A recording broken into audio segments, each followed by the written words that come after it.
How's it going, everybody? My name is AbSOULeM and welcome to my channel. Today I'm super excited to announce that me and my team have solved another Easter egg on Black Ops 4. This one takes place on Voyage of Despair, and it's a really cool side Easter egg, and it's pretty creepy as well.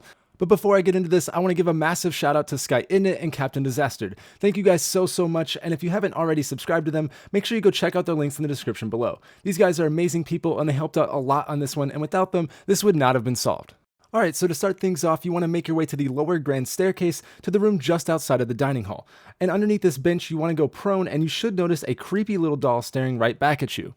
So the way this first part works is that once you go prone and you hold interact on this doll, she's going to give you an answer of yes or no. There's 20 different yeses or nos, and it's a cycle that goes over and over and over. So right here is what that sounds like when you're in game. No. No. No. Yes. Yes. No. No. Alright, so here's a complete list of all the responses that the doll can give. Now this order is always going to be the same, and it's just going to loop over and over and over. So looking at all of your yeses and nos, what does this actually mean?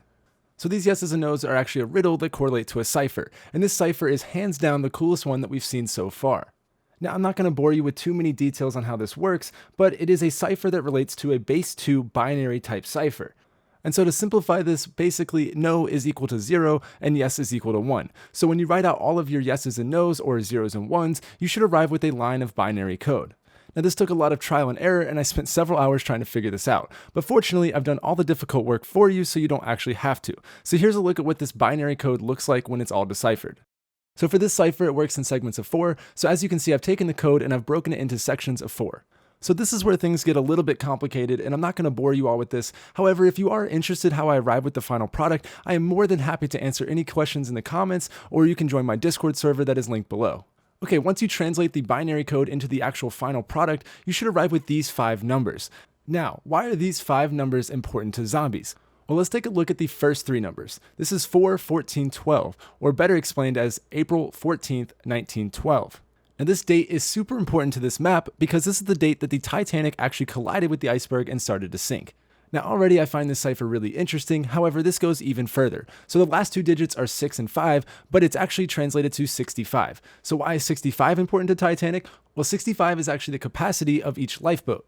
So is this really cool that we have meaning to each of these numbers? We've arrived with the date that the Titanic sank, and 65 being the capacity of each lifeboat. This is pretty interesting stuff, however this is not why I say that this is the best cipher that we've ever had. This cipher has several more layers, and I think it's really cool that Treyarch gave us a cipher that actually has a lot of backstory.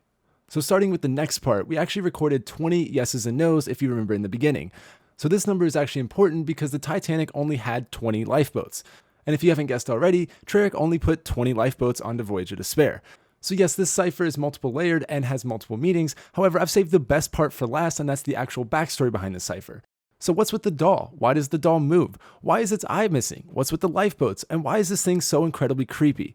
Well, this doll is a representation of a real-life artifact from the Titanic and is a very famous piece of history. It's featured in James Cameron's movie The Titanic, and it's constantly debated on whether it belonged to Eva Hart or Loraine Allison. Both of these women were famous, however Lorraine's story is far more sinister. She was the only child to die from the first class, and her body was never found. This doll is supposedly haunted by her and is displayed in rotating museums. One of the women most likely owned this doll just because porcelain dolls could have only been afforded by a first-class passenger. Even though it's debated who owns it, Lorraine's creepy story has made this doll one of the most famous artifacts recovered. I think Treyarch chose to go with the popular legend of Miss Loraine on this one, just because theirs is pretty creepy, similar to Lorraine's tale, complete with the missing eye and all.